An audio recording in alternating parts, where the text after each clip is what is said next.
I used to handle loads of objections. I could handle them flawlessly. I even had a course on it, and I taught clients to do the same. But now, I flat out refuse to handle objections, and I won't even accept money from someone who has objections. So in this video, I'm going to explain to you why you've been looking at objections completely wrong and why you don't even need to know how to handle objections to close high-ticket clients at scale. And the reason I know this is I've done over 1,000 sales calls since 2021, ranging all the way from when I was starting out selling my program for $1,500 up to $36,000. And I've even sold a course specifically on handling objections, which was creatively named Objection Handling Mastery. So why would someone who has handled loads of objections and knows it like the back of his hand refuse to handle them? Well, it comes down to a few key principles. And before we get started, if you want the cheat sheet of exactly what I do in my business to completely eliminate objections from your sales process and attract people who are ready to pay, find me on Instagram at ksomji and DM me the word objectionless and I'll send it over. But let's jump into point one. The best clients, they're pre-sold. They go through your free stuff, they build a relationship with you on their own time, they do their own research, and they buy on their own accord. If you have to convince someone, it typically creates worse results and it increases their risk of defaulting on the payment. So I know we're taught to fight for people's best selves. And if you sell them, it will change their life and you're doing them a disservice by not selling to them. Well, I have a story from the gym about that for later. But for now, think about it this way. No real business handles objections. Let's take Louis Vuitton. They have their prices on the website. People come in and they spend thousands on bags and other luxury goods. Have you ever seen them handle an objection?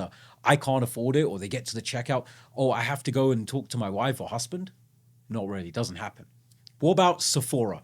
Whether you're buying a $20 lipstick or you're buying a $300-400 fragrance, they don't get objections. People are pre-sold. They know what they want, they go in and they get it.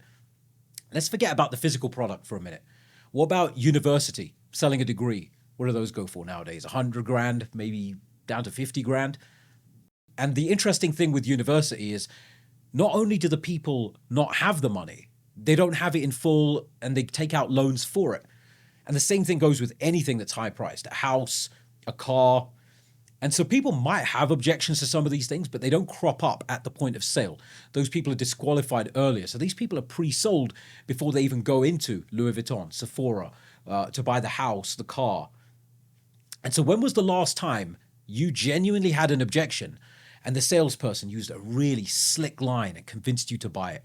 You said you didn't have the money. The salesperson just said something so slick and you said, you know what, I do have the money, or I will do it. Or, I thought I didn't have the time, but he said that, now I have the time. It usually doesn't happen. Now, I could do that. I've done that in the past, right? But it's just so much easier if people are pre-sold and they're actually willing to invest in what you have. And trust me, people are out there. At the time of recording this, the World Cup is starting soon, and people are spending thousands on group stage games. Same with the NBA playoffs. Those are starting. I think they just started yesterday or coming up in the next couple of days.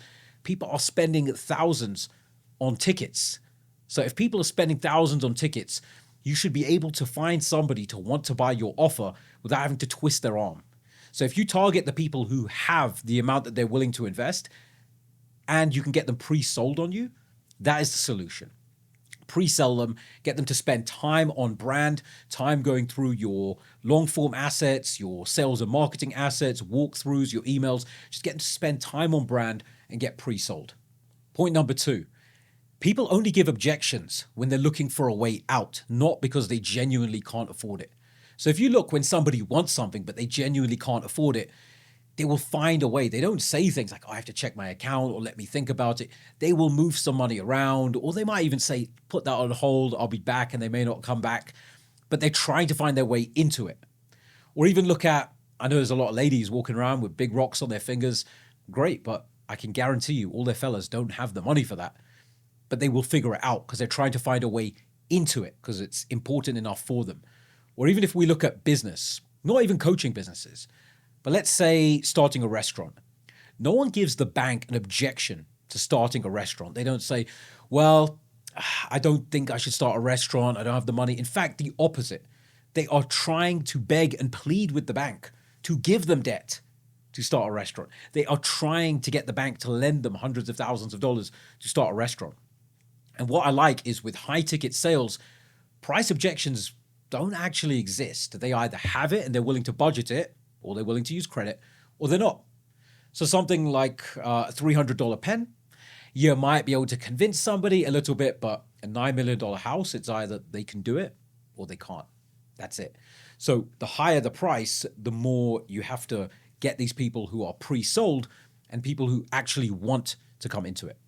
And so the solution for that is to be transparent. I deliberately disqualify people because I don't want the wrong people coming to the end and then giving these objections, like I said, to get out of things. So you want to make it desirable and make them want it. And it needs to be their idea, not yours. So I actively tell people, and you watching this video, I'll give you an example. If you're still hearing, I need to think about it every single week, or I need to check with my partner, or I can't afford it. If you're getting those on all your calls, then you're probably trying to solve the wrong problem. So if you want my help solving this and getting pre-sold leads in your DMs and on your calendar to get an extra 5 to 20 high-ticket clients each and every month, there's a link below where you can apply to get my one-on-one help. But if not, no problem. Go through my free content until you're ready. So what you want to do, as you saw there, make your program desirable and solve a real problem, make the reward higher than the costs associated, and then actively qualify and disqualify people based on that. And the third point is reputation. Look, I have nothing against objection handling. And depending on your niche, it can be viable. Like coming back to that story from earlier, I used to sell gym memberships for a club called World Health. And so I would obviously help people get healthier and live longer and stay stronger and look more attractive. And I would handle objections because people would say they wouldn't pay $60 or $80 a month. And so I would handle objections, and it was literally, I was just handling objection after objection. And I made a load of money changing people's beliefs and helping them overcome their own fears and get in and change their lives. And I was number 6, the 6th best salesperson in the very first month I worked there. And by the second month, I was the top salesperson in the whole country. But to be honest, I have no interest in playing that game anymore. Nothing wrong with it, but I just don't want to be that guy anymore. And especially with our program, we have cracking results. So people are adults and can make their own decision. Whether that's having money or they want to put it on a credit card or if they want to go into debt, it's a little bit different with the high ticket. When I was trying to squeeze $60, $80 a month out of people, you can do that. But for now, I only want the right people in. And so if you look, people do that for university. University doesn't handle the objection, like I said earlier. It's either people are pre-sold, they want to come in, and they have that reputation. And same with starting real businesses every day, restaurants, barbershops, nail salons. People will do that. So it's completely up to them. I'm not going to try and handle the objection. I'm not going to sway them.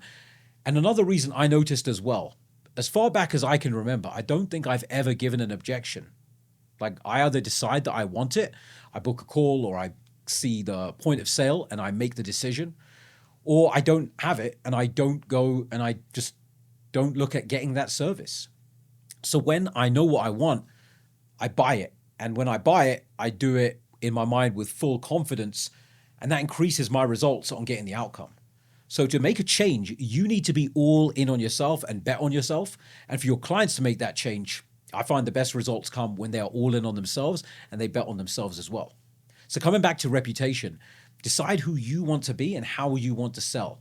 So again, nothing wrong with handling objections, but let people know your character and how you want to sell. That's not the person I choose to be now. And so that's why I come across in the way I do. So there you have it. That's why I refuse to handle objections. But closing without objections is about making sure prospects are pre-sold before the conversion process even starts.